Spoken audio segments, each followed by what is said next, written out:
Linda Trenchard casou-se com Tom Jones quando tinha apenas 16 anos. Estava grávida, assustada e não fazia ideia de que seu marido se tornaria uma das maiores estrelas do mundo. Também não fazia ideia de que ele se deitaria com centenas de mulheres durante o casamento. Mesmo assim, ela permaneceu por 59 anos. Manteve-se em silêncio enquanto os escândalos se acumulavam. Então veio o diagnóstico que os médicos consideraram excepcionalmente agressivo. Ela recusou analgésicos porque queria ficar acordada, queria conversar, queria dizer algo a Tom antes do fim. Quais foram suas últimas palavras? E por que elas o assombraram por anos após sua partida? Melinda Rose Trenchard nasceu em 7 de março de 1941 em Pontypridd, País de Gales. Enquanto a guerra se abatia sobre todas as ruas e todas as mesas de jantar, seus pais, William e Violet, faziam o possível para manter a família à tona sob as regras de racionamento que permitiam apenas algumas gramas de manteiga, queijo e açúcar por semana. A comida era escassa, então a maioria das refeições era feita de batatas e quaisquer vegetais que conseguissem cultivar na horta. Mesmo com essas dificuldades, sua chegada trouxe um calor tranquilo aos vizinhos, que também lidavam com medo, perda e incerteza. Suas primeiras lembranças seriam moldadas pelo zumbido das sirenes de ataque aéreo, pelas janelas escuras durante os apagões noturnos e pelo estrondo distante das bombas caindo perto dos portos de Cardiff. A vida era tensa, mas havia um senso de união naquelas ruas estreitas do País de Gales que mantinha as pessoas próximas, mesmo quando o mundo parecia imprevisível. Conforme crescia, seu mundo se expandiu em Treforest, uma pequena vila nos arredores de Pontypridd, onde seus pais eram donos de um pequeno cinema local.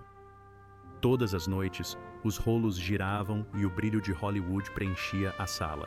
Melinda sentava-se sob a luz cintilante daqueles filmes, deixando que as histórias a transportassem para longe do estresse dos cupons de racionamento e das ameaças de bomba.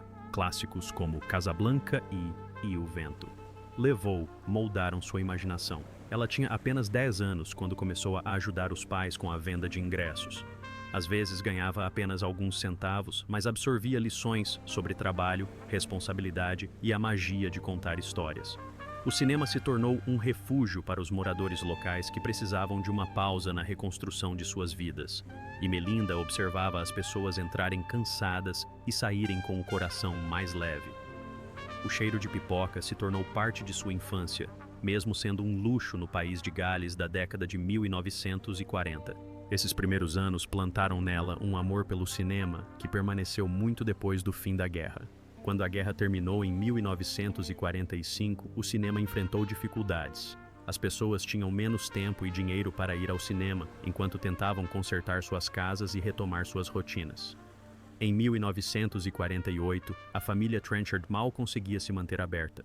Os lucros caíram drasticamente, de cerca de 100 libras esterlinas por mês durante a guerra para menos de 20 libras esterlinas no ano seguinte. Melinda ajudava no que fosse preciso, vendendo ingressos até altas horas da noite e observando o pai se desdobrar em trabalhos ocasionais para manter tudo funcionando. Muitas famílias no sul do País de Gales enfrentaram as mesmas dificuldades, e o desemprego ainda era dolorosamente alto. Aqueles anos forçaram Melinda a entender o dinheiro de uma maneira que a maioria das crianças não entendia. Cada moeda importava, cada decisão contava, e cada dificuldade a ensinou a continuar lutando. A vida em Pontypridd era marcada pela pobreza da mineração de carvão. Os mineiros viviam em uma pequena casa de um quarto, onde Melinda dividia o espaço com seus irmãos. Os mineiros ganhavam pouco mais de 1 quilo por semana, e esse salário mal dava para alimentar famílias inteiras. As casas eram apertadas, frias e às vezes úmidas, e a maioria das pessoas aquecia os cômodos com pedaços de carvão recolhidos em lixões locais. As roupas eram lavadas em água fria, pois a água quente nem sempre estava disponível. Melinda observava o pai consertar máquinas durante o dia e ajudar no cinema à noite, muitas vezes trabalhando 12 horas seguidas. Esses momentos formaram uma imagem clara de sobrevivência e resiliência. Ensinaram-lhe que a vida podia ser dolorosa e, ainda assim, de alguma forma, repleta de amor. Sua força aumentou ainda mais por causa do medo persistente da guerra. Simulações de ataque aéreo eram comuns em Pontypridd, e Melinda se lembrava de se agachar sob as poltronas do cinema com seus pais enquanto as sirenes soavam. O som dos aviões passando por cima tornou-se parte de suas noites, e as crianças aprenderam a ficar quietas e calmas, mesmo quando o mundo tremia ao seu redor. Várias bombas caíram perto da cidade em 1941, e embora nenhuma tenha atingido o cinema, a tensão moldou seu senso de coragem. Ela aprendeu cedo que o perigo podia estar por perto e que a vida ainda precisava seguir em frente. Aqueles momentos forjaram a coragem que ela carregaria por décadas. Em 1952, sua vida deu uma guinada inesperada. Foi naquele ano que ela conheceu um menino chamado Thomas John Woodward, que o mundo mais tarde conheceria como Tom Jones. Ele tinha 12 anos, assim como ela, mas passou 2 anos acamado por causa da tuberculose e passava a maior parte dos dias olhando pela janela. De lá, ele observava Melinda jogar bolinhas de gude do lado de fora de casa, e o riso dela se tornou um ponto de luz em sua longa recuperação.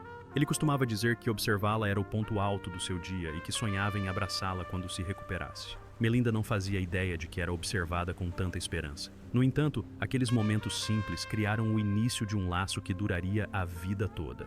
A amizade se aprofundou rapidamente, especialmente durante as brincadeiras de pega-pega nas ruas chuvosas de Treforest. O clima galês era conhecido por nunca ficar seco por muito tempo, e os dois corriam pelas poças, se escondiam em portas e se perseguiam com a alegria que só as crianças conhecem. Melinda se tornou a favorita dos garotos da vizinhança por ser vivaz e atraente, mas os olhos de Tom estavam sempre fixos nela. Quando ele finalmente a conquistou durante aquelas brincadeiras, o beijo que trocaram foi diferente. Algo que ela admitiu mais tarde com um sorriso tímido. Aqueles pequenos momentos, simples e delicados, estavam lançando as bases para algo muito maior. Quando completaram 15 anos, tudo ficou mais sério. Começaram a se encontrar às escondidas em uma cabine telefônica no final da rua de Tom. O país de Gales tinha tempestades intermináveis, e a cabine telefônica lhes oferecia abrigo da garoa e dos pais curiosos. Eles sussurravam sobre sonhos que tinham medo de compartilhar em voz alta em qualquer outro lugar. Mais tarde, Tom disse que estavam tão envolvidos um com o outro que parecia inacreditável. Ele amava tanto aquele lugar que, décadas depois, levou a cabine telefônica de verdade para a casa deles em Los Angeles. Aqueles encontros silenciosos, repletos de beijos roubados e esperanças compartilhadas, construíram a base de um casamento que duraria 59 anos. O amor de Melinda por filmes tornou-se algo que ela compartilhava com Tom. Como sua família era dona do cinema, ela cresceu assistindo a estrelas como Elvis Presley e absorvendo o brilho de Hollywood. Ela trabalhava como lanterninha, e Tom ouvia as mesmas músicas enquanto se recuperava de alguma doença. Ambos se sentiam atraídos pelo entretenimento. Ambos tinham sonhos maiores do que sua pequena cidade. O cinema suavizava seus dias e lhes dava um lugar para imaginar um futuro distante da poeira fria e dos céus cinzentos. Mesmo assim, Melinda não facilitava as coisas para ele. Quando dançavam em salões locais durante a década de 1950, ela o provocava fingindo ignorar suas tentativas de conquistá-la. Ela ria enquanto ele tentava chamar sua atenção, mas aos poucos cedeu. Tom sempre dizia que ela era a garota mais bonita do salão, e se sentiu orgulhoso quando ela finalmente o escolheu. Os salões, repletos de música e energia jovem, tornaram-se o cenário de um romance que deixou de ser apenas uma brincadeira e se tornou profundamente real. Tudo mudou em 2 de março de 1957. Melinda tinha 16 anos quando se casou com Tom Jones no cartório de Pontypridd, pois uma gravidez repentina os levou à vida adulta mais cedo do que jamais imaginaram. Seu vestido era emprestado, a cerimônia foi silenciosa. A pressão era grande, mas ela assumiu o papel com uma coragem que não demonstrava externamente. O casamento marcou o início de uma parceria que os levaria a lugares que jamais imaginaram. Apenas alguns meses depois, a vida ficou ainda mais difícil. Poucos dias após completar 17 anos, ela deu à luz seu filho Mark, em um pequeno apartamento em Trees. O parto foi complicado e a deixou com uma grave depressão pós-parto, uma condição da qual quase ninguém falava na década de 1950. O pequeno apartamento mal oferecia conforto enquanto Tom cantava em pubs à noite. Ela se sentia sozinha e sobrecarregada, tentando cuidar de um recém-nascido enquanto lutava contra seus próprios demônios. Sua dor passava despercebida pela maioria das pessoas ao seu redor, e ela se forçava a seguir em frente a cada dia sem o apoio que as jovens mães modernas recebem. Para ajudar com as despesas, ela aceitou um emprego em uma fábrica de termômetros no Parque Industrial de Treforroos. As condições eram terríveis. Os vapores químicos enchiam o ar e impregnavam as roupas dos trabalhadores. As horas eram longas e exaustivas. Ela odiava cada momento. Mas a renda de Tom era instável, então o salário dela sustentava a família. Outras mulheres trabalhavam ao lado dela com os mesmos olhos cansados e o mesmo desejo de aguentar mais um dia. A determinação de Melinda a ajudou a superar a rotina árdua. Anos depois, quando Mark cresceu e saiu de casa, ela sofreu um aborto espontâneo que acabou com suas esperanças de ter mais filhos. A perda a acompanhou pelo resto da vida. Décadas depois, Tom revelou que eles sempre quiseram uma família grande, mas o destino não permitiu. A dor, somada aos longos turnos na fábrica, deixou uma marca da qual ela nunca se recuperou completamente. Melinda Rose. Linda começou a trabalhar na fábrica no início da década de 1950, como muitas jovens galesas, mas o que a diferenciava era o propósito por trás de cada respiração cansada. Ela trabalhava em turnos completos na fábrica de termômetros Harris & Sheldon, em Pontypridd, manuseando vidros frágeis que exigiam mãos firmes e longas horas de trabalho. Cada dia parecia igual. Mesmo assim, toda semana ela guardava seu salário de 2 libras porque sabia exatamente onde precisava usá-lo. Seu filho, Tom, fazia aulas de canto desde os 12 anos, e essas aulas eram caras para uma família que sobrevivia com o salário de operária. Ainda assim, ela continuava economizando. Por volta de 1952, a mulher média em uma fábrica britânica ganhava cerca de 180 libras esterlinas por semana. Então, seus 2 shillings a colocavam um pouco acima da média. Mas ainda era uma luta para uma família que perseguia um sonho. Ela continuava indo às aulas mesmo quando seus dedos doíam, porque acreditava que aquelas aulas eram importantes. A partir de meados da década de 1950, seus dias de trabalho se tornaram mais pesados de maneiras que as pessoas ao seu redor nem sempre percebiam. As mulheres na fábrica viviam sob constante sexismo e comentários indesejados, e aquelas que engravidavam enfrentavam uma pressão ainda maior. Quando Melinda engravidou novamente em 1954, suportou comentários de supervisores que deixavam clara sua desaprovação. Ela temia perder o emprego, e esse medo aumentou ainda mais quando sofreu um aborto espontâneo logo depois. As fábricas não ofereciam licença maternidade. Esperava-se que as mulheres retornassem sem descanso ou se afastassem permanentemente do trabalho. Em 1955, apenas uma pequena fração das mulheres britânicas recebia algum tipo de proteção à maternidade, e o assédio praticamente não era contestado. Melinda carregou essa dor em silêncio, da mesma forma que muitas mães trabalhadoras na Grã-Bretanha do pós-guerra tiveram que fazer. Conforme a década avançava para 1960, seu trabalho árduo finalmente a levou ao cargo de supervisora de linha.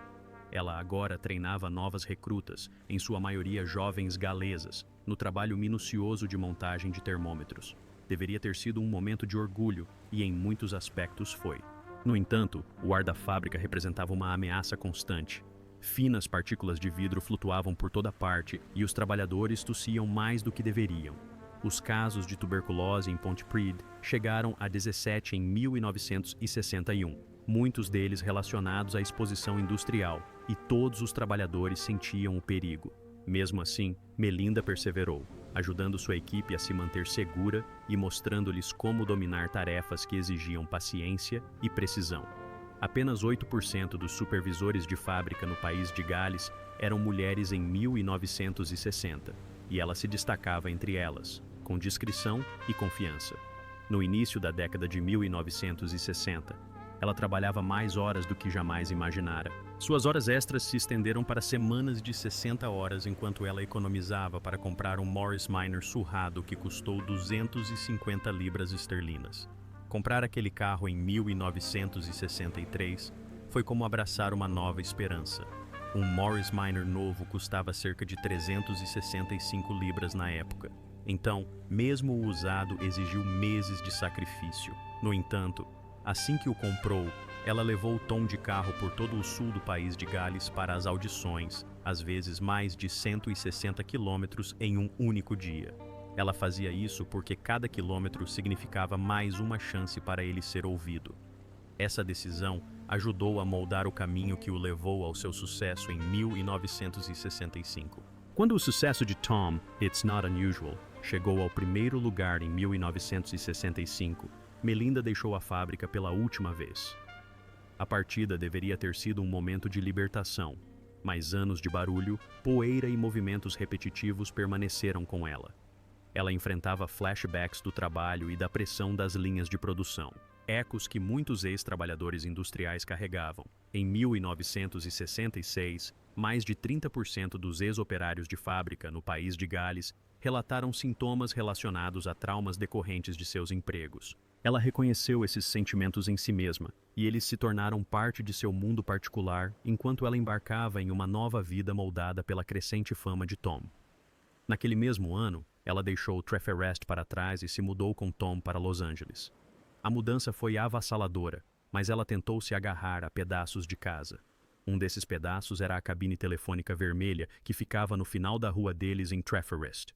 Eles haviam passado incontáveis horas conversando dentro dela quando adolescentes e, em vez de deixá-la para trás, eles a enviaram para sua nova mansão em Beverly Hills. Ela permanecia no jardim como uma lembrança de seus começos. A primeira turnê de Tom pelos U começou em julho de 1965 e, no final do ano, ele já se apresentava no Hotel Suns, em Las Vegas. Em meio a todo o ruído da fama repentina, Melinda se apegava àquela cabine telefônica para se sentir com os pés no chão. Em sua nova casa em Beverly Hills, ela se viu cercada por estrelas que lotavam a mansão durante os encontros do final da década de 1960. Diana Ross, integrantes das Supremes e outros ícones passaram por aquelas portas, mas Melinda frequentemente escondia os calos nas mãos, resquícios dos anos na fábrica que carregava com discreto orgulho. Ela tentava se integrar à vida em Hollywood. Contudo, uma parte dela sempre se sentia deslocada. A saudade de casa a seguia pelos corredores da mansão. A casa combinava o luxo americano com toques de nostalgia galesa, tornando-se tanto um refúgio seguro quanto uma lembrança de tudo o que sentia falta. Para encontrar alguma estabilidade, ela aceitou um emprego em um banco local. Isso lhe deu independência e permitiu que ela cuidasse da parte financeira da crescente carreira de Tom. Os primeiros cheques de direitos autorais vieram acompanhados de uma papelada complicada, e a Receita Federal já o estava monitorando de perto. Suas habilidades bancárias protegeram a família de problemas e trouxeram uma sensação de ordem durante os imprevisíveis primeiros anos de fama. Ela protegeu as finanças da família da mesma forma que um dia protegeu suas economias para as aulas dele no país de Gales. Ao mesmo tempo, ela criou o filho, Mark, com a disciplina que aprendera muito antes de Hollywood entrar em sua vida. Ela o ensinou a ser pontual, responsável e a importância de manter os pés no chão. Essas qualidades o moldaram à medida que envelhecia, e na década de 1980 ele assumiu o papel de empresário de Tom. A orientação discreta de Melinda o ajudou a navegar em um mundo cheio de pressão e oportunidades. Sua influência perdurou através dele, uma decisão cuidadosa de cada vez. Para lidar com a mudança repentina do país de Gales para Beverly Hills, ela construiu um pequeno santuário dentro da mansão. Transformou um cômodo em um cinema particular, repleto de filmes clássicos de sua infância. Ela assistia a esses filmes com frequência, usando suas histórias familiares para se acalmar quando Hollywood parecia barulhenta demais. Aquela sala de projeção tornou-se seu refúgio, um lugar onde ela podia respirar, relembrar o passado e escapar do peso da fama. Aquilo a fazia lembrar das alegrias simples que moldaram sua juventude. Sua força silenciosa foi testada novamente quando os escândalos de Tom começaram a vir à tona. Em 1968, ele admitiu ter se envolvido com até 250 mulheres por ano. Linda descobriu a extensão de seus casos extraconjugais através de recibos de hotel e anotações de bastidores espalhadas entre seus pertences. Certa noite, após confrontá-lo, ela o agrediu com tanta força que deixou seu maxilar sangrando. Mais tarde, ele disse que essa foi a única vez em que ela reagiu fisicamente, mas, mesmo assim, ela nunca pediu o divórcio. Ela sabia o que ele fazia nos bastidores. Ela escolheu suportar a dor da mesma forma que suportava longos turnos na fábrica, separando cada ferida da vida que construiu em casa. O caso de 2 anos de Tom com Mary Wilson, das Supremes, trouxe mais uma camada de sofrimento. Melinda encontrou as cartas de amor de Mary na mala de turnê dele, mas permaneceu em silêncio.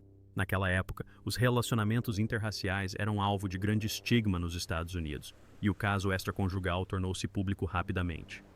Os tabloides o noticiaram com detalhes implacáveis, e Melinda carregou essa dor em silêncio, recusando-se a confrontar Tom ou a falar com a imprensa. Ela aprendeu a reprimir sua mágoa e seguir em frente. Anos depois, em 1988, outro capítulo doloroso surgiu. Tom teve um breve relacionamento com Catherine Burkery, que resultou no nascimento de Jonathan Burkery. Inicialmente, Tom negou a paternidade, mas em 1989, um tribunal ordenou um teste que confirmou que ele era o pai. A juíza Judith Shindlin determinou que Tom deveria pagar $33.500 americanos por ano em pensão alimentícia e mais de $96.000 americanos em custos adicionais. Melinda ajudou a lidar com as consequências, chegando a pagar suborno para acalmar a situação. Mesmo assim, Tom nunca conseguiu criar um vínculo com Jonathan, que cresceu se sentindo abandonado. Outro relacionamento de Tom trouxe um momento ainda mais sombrio. Marjorie Wallace, Miss Mando de 1973, tentou suicídio após o término. Ela tomou comprimidos para dormir que encontrou no banheiro dele, entrou em coma e passou uma semana na UTI. Melinda soube de tudo pelas manchetes dos tabloides e as queimou imediatamente para apagar as provas. Quando confrontou Tom, ela o agrediu com socos e chutes, deixando transparecer sua dor de uma forma que raramente permitia. Mais tarde, Tom admitiu que Marjorie foi a pessoa mais próxima que ele chegou de amar alguém. Mesmo assim, insistiu que Linda continuava sendo a única pessoa para quem ele sempre voltava. Ao longo de todos esses anos, Linda seguiu uma regra tácita. Nunca questionou seus casos extraconjugais, nunca exigiu explicações, nunca lhe escreveu cartas durante as turnês e nunca tentou investigar as mulheres que passaram por sua vida. Ela guardou sua dor para si e protegeu a imagem do casamento que tanto prezava. Os amigos diziam que ela era incrível por suportar tanto peso. Ela vivia em silêncio, não por fraqueza, mas porque acreditava que o amor exigia resistência. O casamento deles durou 59 anos porque ela escolheu suportar o fardo silenciosamente, mesmo quando o mundo ao seu redor estava em constante transformação. A história de Linda começou em meados da década de 1970, quando ela recebeu o diagnóstico de câncer de pulmão, uma época em que as taxas de sobrevivência eram dolorosamente baixas e os tratamentos eram agressivos para o corpo. Ela fora fumante a vida toda e de repente se viu passando por longos meses de quimioterapia que drenavam suas forças aos poucos. Seu cabelo caiu, ela vomitava com frequência. Em alguns dias, mal conseguia se sentar. Enquanto ela lutava contra esses ciclos semanais, Tom Jones se apresentava em Las Vegas quase todas as noites, tentando manter sua carreira estável enquanto corria para casa após os shows para encontrar Linda fraca demais para falar. Mais tarde, ele disse que se sentiu impotente ao vê-la definhar quase até desaparecer, perdendo mais de 13 quilos. Mesmo assim, ela continuou lutando e, de alguma forma, sobreviveu, o que os médicos consideraram um milagre na época, pois os tratamentos ainda eram muito limitados. No início da década de 1980, ela já havia vencido o câncer 2 vezes, em ambas as ocasiões utilizando novos tratamentos em Los Angeles, que ainda estavam em fase experimental. O Cedars-Sinai havia começado a oferecer formas iniciais de imunoterapia e ela tentou tudo o que lhe desse a menor chance de sucesso. Mas cada tratamento deixou marcas em seus pulmões. Anos de tabagismo e exposição a produtos químicos provenientes do negócio de cinema da família já os haviam enfraquecido. E após a segunda batalha contra o câncer, o enfisema chegou como outro golpe duro. Em 1983, ela sentia sua respiração ficar curta. No final da década de 1980, sua função pulmonar caiu para menos de 40% do normal, e logo, ela passou a depender de cilindros de oxigênio apenas para se locomover pela casa. Ela foi hospitalizada mais de uma vez quando sua respiração entrou em colapso devido à insuficiência respiratória súbita, e cada episódio a deixava mais frágil do que antes. Muito antes de seus pulmões começarem a falhar, algo mais se quebrou dentro dela. No início da década de 1960, ela sofreu um aborto espontâneo que a deixou incapaz de ter mais filhos. A perda devastou seu espírito e a mergulhou em uma profunda depressão que mudou sua maneira de viver. Tom escreveu mais tarde que ela se isolou, preferindo a tranquilidade do lar a qualquer evento público. Na década de 1980, ela raramente saía de sua casa em Beverly Hills. Ela evitava tapetes vermelhos, evitava o Grammy, evitava o mundo por completo. Ela ficava em casa assistindo a filmes antigos em busca de conforto, às vezes por dias inteiros. Amigos disseram que ela quase não falava com ninguém fora da família. Esse silêncio tornou-se parte de quem ela era, um escudo que ela nunca mais baixou. O início da década de 1990 só tornou as coisas mais difíceis. Uma pneumonia atingiu seus pulmões já debilitados e ela acabou na UTI. Seu estado se agravou tanto que Tom cancelou uma grande festa pós-Grammy em 1993 para poder ficar ao seu lado. Ela ficou de cama por semanas depois disso, fraca e dependente de oxigênio. Os médicos a alertaram que qualquer infecção poderia ser fatal para ela agora. Tom perdia concertos, eventos e compromissos porque a saúde dela sempre vinha em primeiro lugar. Mas a preocupação nunca diminuía, pois cada inverno parecia um novo perigo à espreita. Mesmo após sua segunda remissão no final da década de 1990, ela escondeu a notícia do filho, Mark, porque não queria distraí-lo nem afetar a carreira de Tom. Ela escolheu o silêncio novamente, passando até 12 horas por dia, assistindo a filmes clássicos para se distrair. Tornou-se sua maneira de lidar com a situação. Ela quase não falava sobre a doença, e apenas as pessoas mais próximas sabiam. O segredo a envolvia ainda mais em seu mundo recluso. E mesmo que o câncer tenha regredido por um tempo, seu corpo nunca se curou completamente. Do lado de fora, ela parecia escondida. Mas a portas fechadas, carregava uma enorme responsabilidade. Ao longo da década de 1980 e além, administrou discretamente a crescente fortuna de Tom, que chegou a quase 200 milhões de libras. Quando Tom se tornou um exilado fiscal para escapar dos opressivos 98% de imposto de renda do Reino Unido, ela cuidou de todas as decisões financeiras. Investiu em imóveis em Los Angeles com um instinto calmo e firme, comprando propriedades discretamente e vivendo modestamente apesar da riqueza. Muitos fãs nunca souberam que ela era a mente por trás do sucesso financeiro de Tom, pois mantinha todas as decisões em segredo. Ela sempre agiu como a mesma operária galesa de fábrica que fora um dia, mesmo administrando uma fortuna que a maioria das pessoas jamais imaginaria. Ela poderia ter assumido um título após a morte de Tom, mas recusou todas as ofertas. Dizia que era Linda Trenchard e não queria ser chamada de Lady qualquer coisa. Ela ficou em casa quando Tom recebeu o título de Cavaleiro da Rainha Elizabeth II em 2006, porque a cerimônia lhe pareceu grandiosa demais e muito distante da vida simples em que acreditava. Sua recusa fez com que as pessoas a admirassem ainda mais, pois demonstrou a firmeza com que se mantinha fiel à sua própria identidade. Seu amor pelo país de Gales jamais se apagou. E ao longo dos anos, ela construiu uma coleção particular de arte dedicada inteiramente a pintores galeses. Essas pinturas, que valem milhões, permaneceram escondidas na sala de cinema de sua casa em Beverly Hills, onde apenas a família podia vê-las. Ela colecionava obras de artistas como Augustus John e Kane Williams, não para se exibir, mas porque elas a faziam lembrar de suas origens.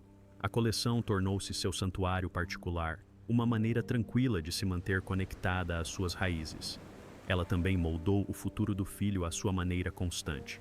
Ensinou a Mark a eficiência com a qual cresceu, a disciplina que aprendeu muito antes da fama entrar em sua vida. Mais tarde, ele usou esses ensinamentos para administrar as residências de Tom em Las Vegas e manter a carreira do pai em pleno andamento. Sua influência nos bastidores o guiou até o fim. Mas os anos 2000 trouxeram outra luta, quando a agorafobia se instalou. Ela raramente saía de casa e vivia quase que inteiramente dentro de sua residência em Beverly Hills. Fazia apenas uma viagem significativa por ano, retornando a Pontypridd, no país de Gales, para sentar-se no cinema de sua infância. Sentava-se sozinha no escuro, deixando as lembranças a invadirem. Era o único lugar fora de casa onde se sentia segura. No resto do ano, permanecia em casa, cercada pela familiaridade do passado. Então chegou março de 2016, quando o Cedar Sinai encontrou um novo tumor. Seu terceiro diagnóstico de câncer foi rápido e devastador. Os médicos o descreveram como excepcionalmente agressivo e acreditavam que os tratamentos de radioterapia anteriores haviam danificado o tecido pulmonar ao redor, tornando tudo mais perigoso agora. Ela já havia sobrevivido a tantas coisas antes, mas desta vez sua piora foi repentina. Tom disse que até mesmo a equipe do hospital ficou chocada com a rapidez com que seu estado se agravou em apenas algumas semanas. Sua família mal teve tempo de entender o que estava acontecendo antes que o câncer começasse a se espalhar descontroladamente. Nos seus últimos 10 dias, ela permaneceu na cama, recusando analgésicos fortes porque queria manter a lucidez suficiente para conversar. Todas as noites, sussurrava canções de ninar galesas para Tom, as mesmas que um dia cantou para Mark. Mesmo debilitada, sua voz transmitia calor. As enfermeiras disseram que era raro alguém com tanta dor recusar sedação, mas ela queria que cada momento restante fosse real. Aqueles dias foram preenchidos com música suave, palavras mansas e os últimos vestígios de uma vida inteira de amor. Ela não queria visitas. Guardou suas forças para a família. Ditou seu testamento e fez um pedido incomum. Queria que a cabine telefônica vermelha da rua onde ela e Tom se apaixonaram fosse enviada para casa, para Trevor. Eles a haviam levado para Los Angeles anos antes, mas ela insistiu que retornasse ao museu no país de Gales. Chegou lá em maio de 2016, exatamente como ela desejava, tornando-se parte do lugar onde sua história começou. Foi um gesto final de uma mulher que nunca se esqueceu de suas origens. À medida que seu estado piorava, ela começou a ter alucinações, chamando pelo pai, William, e descrevendo cenas do antigo cinema de sua infância. Tom disse que ela sorria nesses momentos, às vezes rindo de diálogos que só ela conseguia ouvir. As visões lhe davam conforto. Elas a permitiam mergulhar em memórias onde se sentia segura e perto das pessoas que amava. Mesmo em seus últimos dias, ela tentou cuidar da família. Sob o efeito da morfina, ela revisou documentos e aprovou as últimas datas importantes da turnê de Tom. Assim, Mark herdaria um legado avaliado em cerca de 10 milhões de libras. Enfermeiras a ajudaram a tomar a iniciativa, mas a decisão foi dela. Tom chamou isso de seu último presente para o filho, uma forma de garantir o futuro dele mesmo enquanto sua própria vida se esvaía. Em 10 de abril de 2016, ela faleceu no Cedar Sinai, aos 75 anos, após uma breve, porém intensa batalha contra um câncer de pulmão metastático. Tom cancelou sua turnê internacional e permaneceu ao lado dela até o fim. Ela havia enfrentado enfisema, depressão e mais de um tipo de câncer, mas essa última batalha a venceu rapidamente. Os fãs só conheciam partes da sua história porque ela se mantinha longe dos holofotes.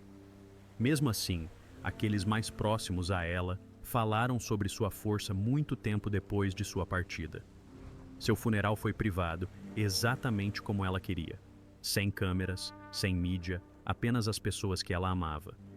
Depois, suas cinzas foram espalhadas em Trefest, o lugar onde ela e Tom se conheceram quando crianças. Tom guardou uma pequena porção consigo como consolo, mas a maior parte retornou à terra onde sua história começou. Antes de morrer, ela disse algo a Tom que ficou gravado em sua memória. Ela reagiu apenas uma vez, agredindo-o após saber de um escândalo público. Mesmo assim, ela nunca se afastou. Mais tarde, Tom a chamou de o amor da sua vida e disse que a lealdade dela lhe deu coragem para continuar.